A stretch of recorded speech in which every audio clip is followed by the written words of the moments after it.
పాతపట్నంలోని శ్రీ నీలకంఠేశ్వర స్వామి ఆలయం. ఒక రైతు నాగలికి తగిలిన ఆ శివలింగం నేడు ఈ ప్రాంతాన్ని పుణ్యక్షేత్రంగా మార్చింది. అదే పాతపట్నంలోని శ్రీ నీలకంఠేశ్వర స్వామి ఆలయం. ఈ పవిత్ర క్షేత్రం పక్కనే మహేంద్ర తనయ నది ప్రవహిస్తోంది. కానీ ఆశ్చర్యం ఏమిటంటే నది నీరు నేరుగా ఆలయంలోకి రాదు.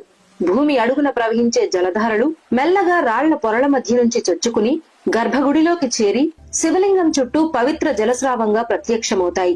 భక్తుల విశ్వాసం ఏంటంటే అది సాధారణ జలస్రావం కాదు, గంగాదేవి పాతాళం నుంచి వచ్చి శివునికి నిత్యాభిషేకం చేసే దారి. ఈ గుడి వెనుక ఉన్న స్థల పురాణం మహా అద్భుతం. 1656వ సంవత్సరం పర్లాకిమిడి గజపతి రాజుల పాలనలో ఉన్న సమయం.